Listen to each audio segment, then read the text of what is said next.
Avishkar, thank you for joining us on iAfrikan Bites. Or rather, thank you for hosting us as iAfrikan at Deep Learning Indaba. This is amazing. As a media official partner, as an official media partner rather, it's been amazing to cover this event. Now, Avishkar, before we get into the event, I just want to tell me a bit about yourself. How did you start within your trajectory of AI and machine learning? Where did that love come from? Well, firstly, thank you so much for being here. It's great. It's really great to have you at the Indaba this year.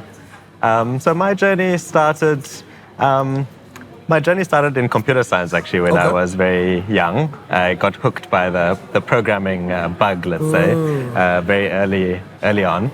But AI was not really something that I thought much about. I thought it was, something that you would see in science fiction movies. But it became real to me, I guess, when I was in my undergrad studies at UCT in Cape Town. And I saw a demo that one of our professors gave us of a six-legged robot that learned to walk all by itself through this machine learning technique called reinforcement learning. Which is kind of similar, you can think about it as how you might train a dog, for example. I found this fascinating. I thought, wow, we can actually make machines learn by themselves. I really want to do this. But at that time, there were not really opportunities to pursue a career in AI, in South Africa, in the rest of Africa, really. So I had to sort of park that dream for a while. And I went to work in a career in finance for 7 years. 7 years? Before I got bored of that. And then, what were you doing in finance? I mean, similar AI, machine learning related? Unfortunately not. I was a software engineer in finance. It was interesting. I learned a lot of things, especially how to communicate with users and understanding a lot of the financial markets. But I eventually got bored of that. And this was around the time, sort of 2014, when there had been a revolution in AI, and this deep learning revolution was just starting to take off. And it started to become an opportunity that I could pursue. But again, not really in Africa. I unfortunately had to go overseas to study machine learning, which I did do. Where did you study? I studied at University College London in the UK. I did a master's there in machine learning, and that led me to change my career, to start working in research, AI research. And one of my dreams, I guess, was to make it such that if people wanted to, they didn't have to leave the continent to pursue a lucrative career in AI. And that's what led me to what I'm doing now. Now, Avishkar, you're general co-chair of deep learning in Indaba. I mean, that's the reason why we're here. I just want to understand, because look, I was at the airport. I mean, the buzz was amazing, right? Yeah. From OR Tambo, everybody was there. I think there was maybe about 50 of us in the plane. And, when we got to Accra at Kotoka Airport, there was, other sort of, participants and attendees from different parts of the continent. Just walk us through when did deep learning start? How did it start? You and the board of trustees. How did you know each other? How did this came about? Well, this all started actually with some of our founders who had noticed that in 2016 at the top AI conferences in the world, for pretty much the entire existence of these conferences, there was not a single paper that was written by an African author based in Africa. This was around 2016. Yeah, this was around 2016. And they said, this is strange. There's an entire continent that's missing. And AI is growing so rapidly, and we're not being part of the conversation. So that sparked the idea of this first deep learning Indaba. And actually, I met the co-founders of the Indaba, Shakir and Ulrich. I met them at DeepMind, which is where I work in London. I had just joined DeepMind in 2017 when this idea was starting to take shape. And I met them for lunch and they told me about this idea. I thought it sounded crazy, but also it was sounded cool as well. But also sounded amazing. And I was like, sign me up. I want to help with this thing. And I attended the first Indaba back in 2017, which was hosted in Johannesburg. And I fell in love. The community is just so powerful that we have. Now, walk me through that. I mean, 2017, when you started in Wits University, now we're in iAfrikan, on its fifth installment. Walk me through some of the memories. What has changed? How has it matured over time from 2017 up until now? Well, in 2017, we thought, hey, we would have a little summer school. Maybe 30 people might be interested in this thing. We'll just get a small... Was it just 30 people that you guys know within the AI community exactly. and you work with? Maybe a few students might be interested in coming to this event. We'll have it in a small classroom somewhere.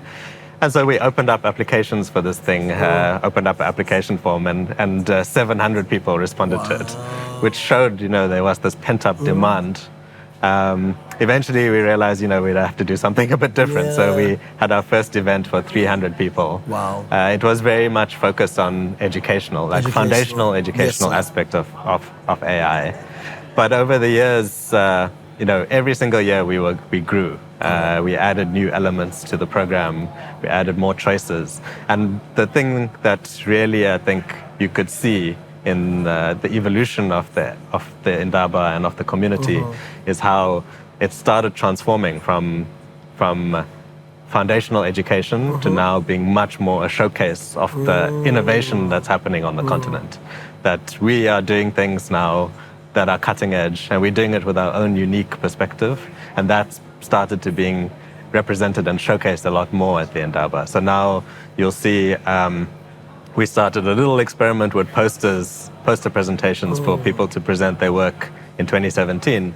And now that's grown into 2 days of our program now are dedicated to the Africa Research Day, which is really a showcase of all the innovation that's happening on the continent.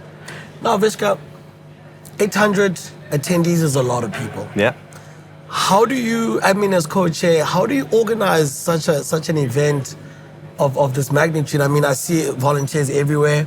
I know when we got to the airport, there was volunteers. There was an ushering in team to usher it through customs, and it helped a lot. How do you, what goes into putting an event like this? Well, a lot of hard work, a lot of sleepless nights. How long were the preparations before?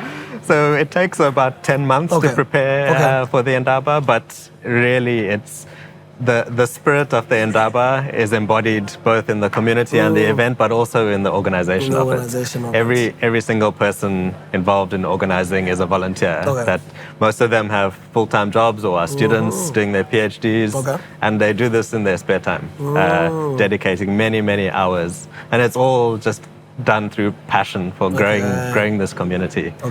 Just to find the structure for me, because I remember when we got here, one of the LOC, the local organizing committee, and your general chair. Just define that structure. How does the co-chairs liaise with the LOC? So the Indaba moves every year to a different country. And so in order to do that, we need very strong partners who actually understand the local ecosystem 100%. And can understand how to produce an event of this scale. So our local partners are an extremely important part of the program. They're the ones who have that local context. They do the on-the-ground organization.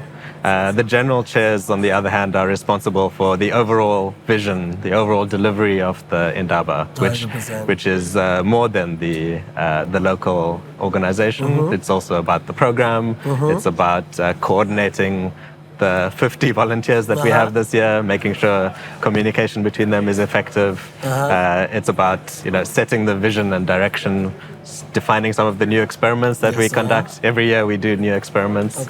That's our responsibility. Let's play a little game. So I'm gonna name a year and all the years where you hosted Deep Learning Indaba, and highlight for me what was your biggest highlights. Right? So Wits 2017. Wits 2017 was really special because it was the first time this community had met. And I think the really special moment for me was that you would find people who maybe they were at UCT and University of Western Cape, and they were both working on AI, but they never met each other before. Okay. And it was really about bringing people together and forming those connections. That was what was very special about 2017. 2018 Stellenbosch, right? Yeah. How was that? Stellenbosch Highlights. the highlight, I'd say, was the growth. Okay. The number of applications doubled that year. Wow. The scale of the event almost doubled. Wow. I think one of the highlights was the introduction of parallel sessions. Okay. We gave people a lot more choice and started making the topics more advanced. Okay. We also had some really amazing speakers from all over the world at Stellenbosch. Okay. Yeah. 2019 was in Tunisia, right? 19 was Kenya. Kenya. Yes. How was Kenya? Highlights. Kenya was amazing. So Kenya was a big step for the Indaba because many of the original organizing team for the Indaba were South African. South Africans, 100%. And so we started in South Africa, but we claimed to be a Pan-African organization. No, of course. So Kenya was the proof that we could do it. You could export the product to other parts of the continent. And I think we were able to prove that both to ourselves and to others. Yes. And that's where we picked up a lot more representation in our organization from across the continent. Across the continent. Yeah. 2019, I believe 2020 was COVID, of course. Yes. Well, when was Tunisia? Tunisia was 2022. 2022. That was the reunion, the great reunion. Yes, and what were the highlights? So there was a lot of uncertainty for 2022 because I'm guessing in the context of COVID, there's a lot of funding, job cuts in tech and Exactly. It was a very uncertain year. We had to start planning 10 months early, so there were still COVID restrictions happening.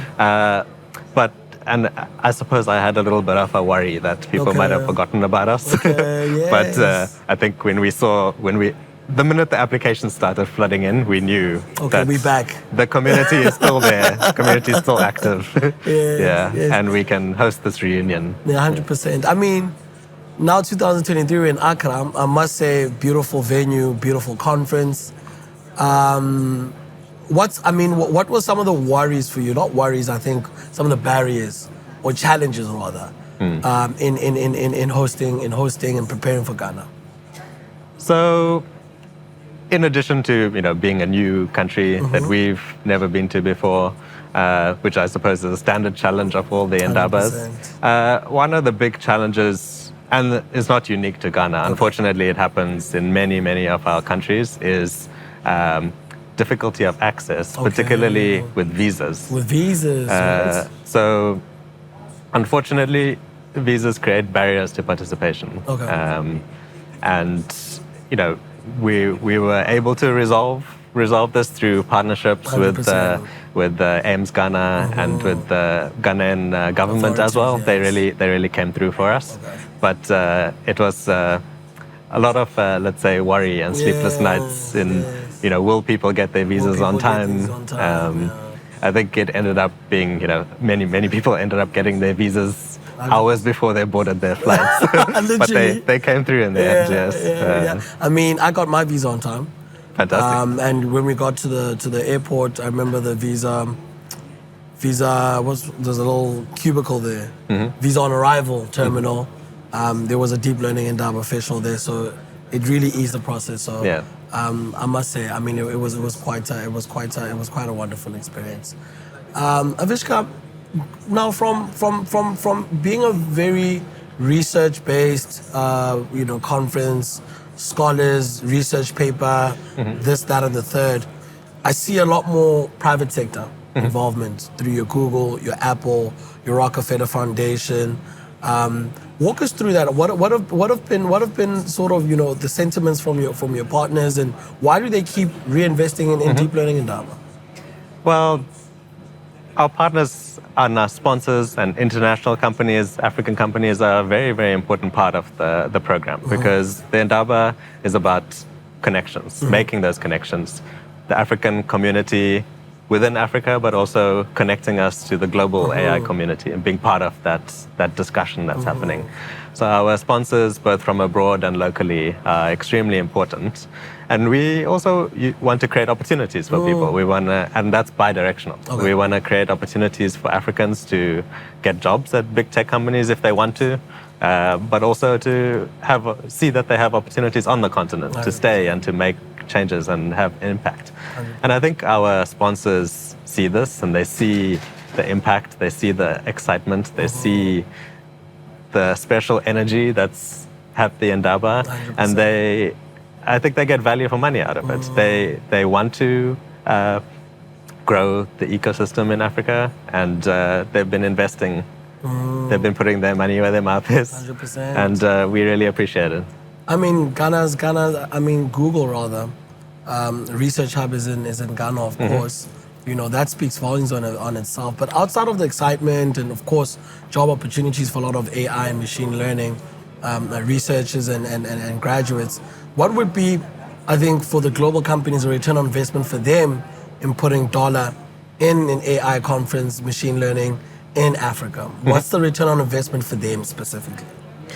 So I think there's a few things. So I guess the DE&I angle is one that potentially hooks some sponsors initially. So they obviously see the glaring lack of representation of 100%. an entire continent, in their workforces, in the big conferences. Although it's improved a lot, you still don't see many Africans at the big AI conferences. And I think the companies that have this social consciousness, they recognize this fact and they're looking for investments. 100%. And the Indaba, I think, is an attractive proposition because we are growing this community. This is where the community is. So if they want to invest in it, this is where to do that. But I think once they've been hooked, then they start to see the impact, and they start to see that our dollars are actually funding students to travel for the first time in their lives, to come overseas and to connect with others and to learn about other cultures. They see that their investment is leading to papers at the top AI conferences. They see that it's leading to new companies being formed on the continent. They see that new communities are being formed and are tackling real problems on the continent with African solutions. And the companies that they recognize this, and that's, I think, what makes them come back. Let's talk about this community. Yesterday I was at the social event, wonderful event. DJ was playing music from all over the continent. People were dancing, and it was such a wonderful event. How big is this community, and at what lens do you go to really try and get as many African countries represented in deep learning and Indaba? That's something that's extremely important to us. So we see ourselves as an African organization 100%. that's trying to connect Africa, to showcase that we are much more similar than we are different, despite the borders that may have been drawn between our countries and our communities. So this year we have 36 different African countries represented at the Indaba. Wonderful. We have a little bit more to go to cover the entire continent. But it's been growing every year, and that's something we're very proud of. It's something that we work very hard to do, and we do this through a number of programs, such as the Indaba X. Indaba X, the mini Indabas in each and every Exactly. country. Yeah. Exactly, and so they That's are a the ones wonderful who, idea, by the way. They are how we scale, and they are how we start developing the local communities, and then bring them in to the Mecca. Exactly. Avishni, what are your aspirations with deep learning Indaba? As the co-chair currently, what is your aspirations? What do you want this to culminate to being into, and how does deep learning Indaba look like in 2024, 2025? I think we're going to continue to see this change and this growth this trajectory that we've been seeing over the years, where the deep learning Indaba becomes even more about a discussion around cutting edge, slightly less of the foundational educational aspects, although that's still very important. But the community is advancing and developing, and I think the more things change, the more they'll also stay the same. And that key value that we have of Ubuntu, that's that's what guides us, and that's always going to be at the core of the Indaba and of everything we do. So the Indaba is always going to be first and foremost about the community. That will never change. Avishkar, this is an amazing conference. 800 attendees. Walk me through the composition of the people that are here. Who's here? Where are they from? And what are they doing here? So showcasing the diversity of our continent is something that's extremely important to us and something that we put a lot of effort into. So the composition of these 800 people is something we really pay a lot of attention to. And we make sure that we have representation from as many African countries as we can. This year, there were 36 different African countries represented. We make sure that we have people at different stages in their careers. Okay. So we have all the way from undergraduate students to academic faculty, lecturers and professors. And again, that's to build these connections. We have industry participants, so people who are actually practicing AI and building and growing businesses around the continent. We have them too, so that they can be connected also to the students or to the professors who are doing the cutting edge research, and they can learn about it, and vice versa, so that the academics can learn about what the actual problems on the ground are and ideas for solving those. We also care very much about representation of women. So we want to make sure that the participation is equitable, and something that we pride ourselves on is since we've been growing the representation of women at the Indaba until last year when we hit 50%. And again, this year there was no question that there would be 50% representation of women at the Indaba. So we try to bring as diverse people as possible and put them in this pot and stir a little bit, and magic comes out of it. I know you have an applications process. Just walk me through the applications process. I mean, one went through the link, applied, and walk me through it. And how does then the selection panel, the selection committee select the participants and attendees? Yeah, so the Indaba, unfortunately, is very oversubscribed. So almost 4,000 people started their applications for this year. That's a nice problem. Yes. But so what we want to do is we want to maximize the impact of the 800 people who eventually make it here. So of those 800, 200 spots are reserved already for speakers and organizers and mentors and sponsors. So we're actually only selecting 600 people. 600 people. Out of these 4,000 who started their application. Right. So what we look for is firstly people's ability to understand, firstly, to see that they have some prerequisite experience in AI, so that they will be active participants in the discussions that are happening. Make it more meaningful to them, 100%. exactly. And that they actually get value out of it personally. But potentially even more important than that, we look for what their community involvement is, because we want to identify people who are going to be force multipliers, really, of the investment that we make in them. So bring them here, let them build the connections, let them gain experience, and then go back to their communities and actively grow them.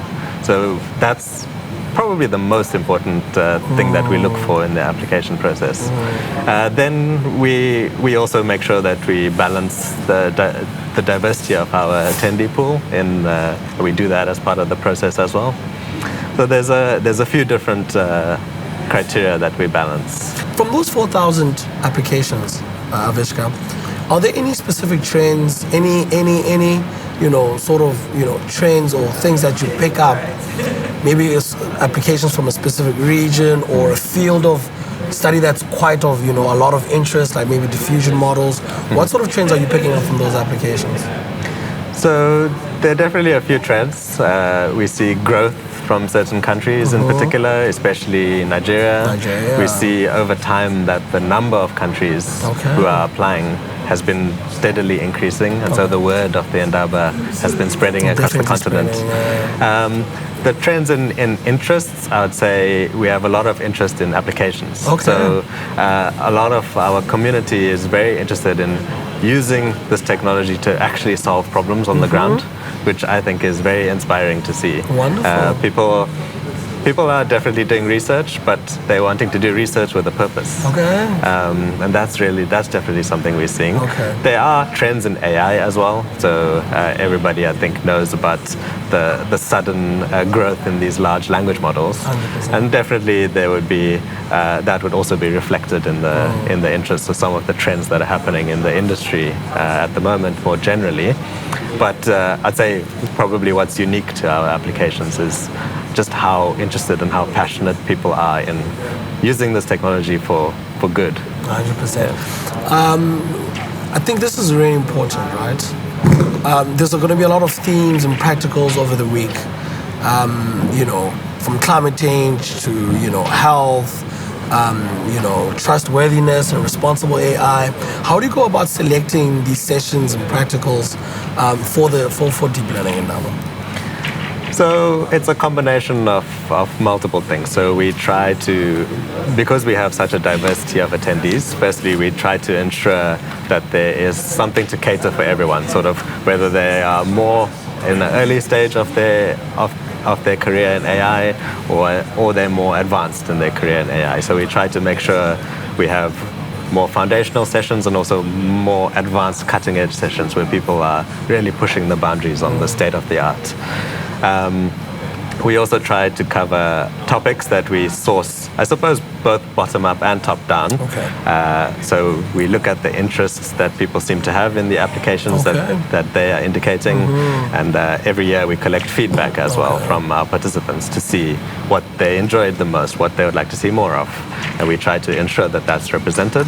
And then we also make sure we represent the trends in the industry. So, of course, more people want to know about transformers and large language models because everyone's using ChatGPT now and they want to know how it works. Yes. And they want to know how they can use it to solve their own problems. How to exploit that technology. Exactly. 100%. So we make sure we cater for that too and have sessions that are relevant for that. Avishkar, thank you so much. Thank you so much for joining us at iAfrikan.com. Thank you so much for hosting us as iAfrikan as the official media partner. We're looking forward to the week. It's going to be exciting.